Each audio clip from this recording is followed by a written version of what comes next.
Mga higala, kumusta? Napunta niya itong tulumanon Panglantaw sa Kagabhion. Last night, wala ta pahigayon sa ato ang live.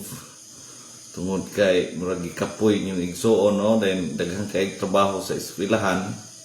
Pag uli, wala na makahigayon o pahigayon sa live. So, sa dili pa nato sugdan ang ato ang panaghisgot karong Kagabhion mga igsuon. Ato sang i-shout out ang ato ang mga likers o mga nag-heart ang ato ang tulumanon Panglantaw sa Kagabhion. Shout out to Gina Lynn J. Martinez, Ma'am Ruth Escobar, Lings Antiquina,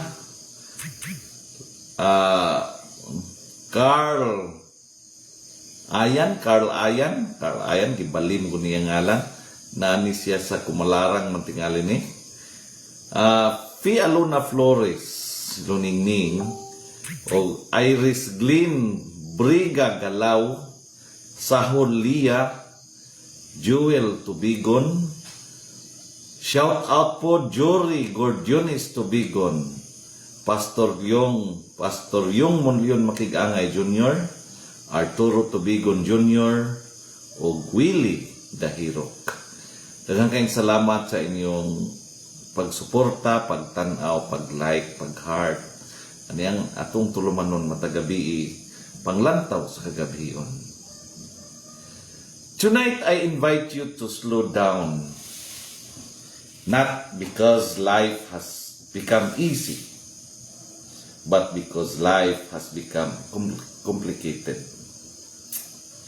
We live in a time when problems feel overwhelming, when challenges appear too large, too deep, and too entrenched to solve. Many people today feel powerless, insignificant, and unheard. They look at the size of the problems around them and quietly conclude, what difference can I possibly make? That question alone already reveals the exhaustion of our generation. But tonight, I want to challenge that assumption. I want to confront the dangerous belief that only big action matter, that only powerful people can create change, and that unless you control the entire house, your effort is meaningless. Because that belief, quiet as it may seem, has already paralyzed too many good people. A door is much smaller than the house it protects. A lock is smaller than the door.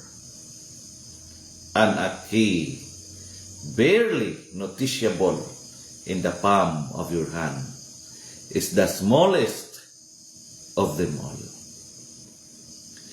Yet it is the key that decides whether the house remains closed or finally opens. Dili kadako ang magbuot, kung dili kadto sakto ang gamit. The simple truth carries a profound lesson about life, leadership, and even our nation today. We often underestimate small, thoughtful actions because they do not look impressive. We overlook consistency because it does not trend. We dismiss discipline because it does not go viral. Yet, again and again, history proves that transformation rarely begins with noise. It begins with precision. The Bible affirms this principle clearly.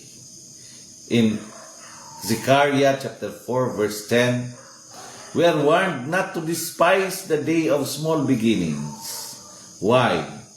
Because God Himself works through what the world considers insignificant. Ang Dios dili maghulat nga dako ka. Ang Dios maghulat nga matinud-an ka. Look at our current situation as a people. We face problems in education, governance, economy, morality, and trust. These issues are massive, far bigger than any one person. And that because they are big, many people retreat. They say, let the leaders fix it. Let the system change first. Let someone else speak. But that mindset forgets one crucial reality. Systems are made of people, and people are shaped by habits, small, daily habits. A nation does not collapse overnight. It erodes slowly. One compromised value at a time. In the same way, a nation is not held instantly. It is restored step by step. Choice by choice. Conscience by conscience. Ang nasod dili mausab pinaagi sa usa ka dakong pakyaw, kun dili pinaagi sa daghang dagway nga hustong buhat. Jesus Himself emphasized this when He said in Luke chapter 16 verse 10 that whoever is faithful in little things is faithful also in much. Fulfillment is not measured by scale. It is measured by consistency. And consistency is what unlocks doors long thought impossible to open. When we often want sweeping reforms, dramatic gestures, and immediate results. But the truth is, many of our problems persist not because solutions do not exist, but because the right case are ignored.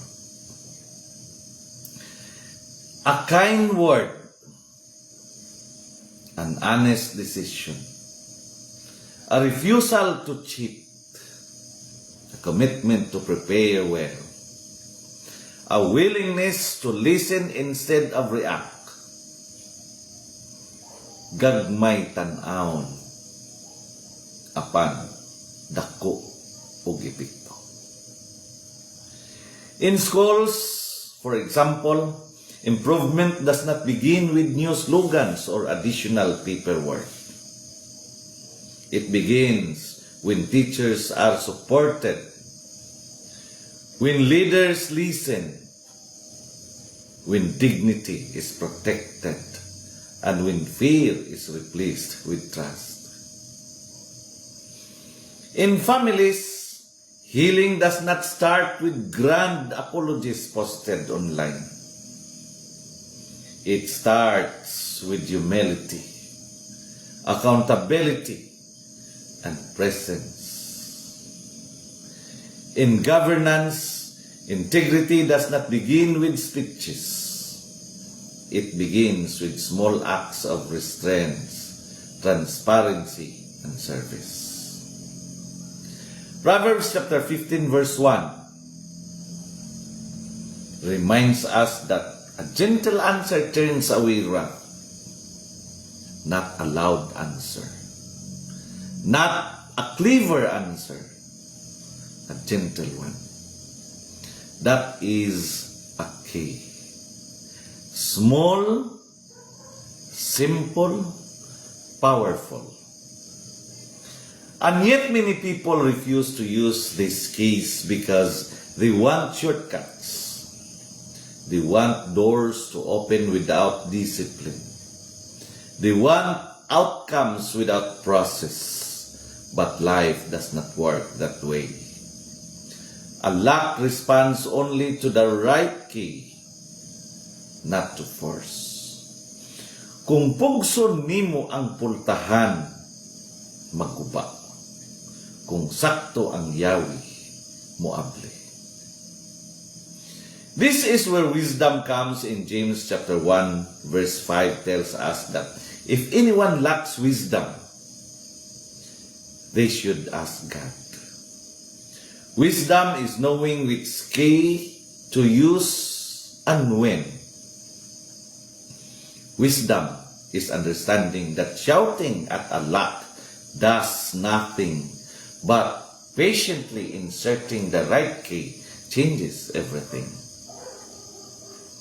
Our society today is loud but often ineffective.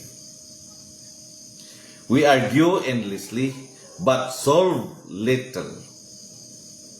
We attack personalities but ignore principles.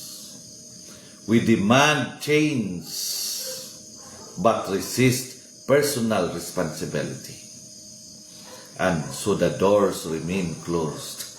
Not because the house is too strong, but because the keys are unused. Let us be honest. Many people want to open doors for progress while holding the wrong keys. They hold anger instead of patience, pride instead of humility, convenience instead of discipline. And then they wonder why nothing moves. Dili tanang yawi muangay sa tanang kandado. The message tonight is simple but demanding. Do not underestimate what is small but thoughtful. A small decision to be honest in this honest environment matters. A small refusal to join corruption matters. A small commitment to do your job well, even when no one is watching, matters. These are not meaningless acts. These are keys. Matthew chapter 17 verse 20 reminds us that faith is as small as a mustard seed can move mountains. Not because the seed is large, but because it is alive. Small things, when rooted in truth and consistency, grow beyond expectation.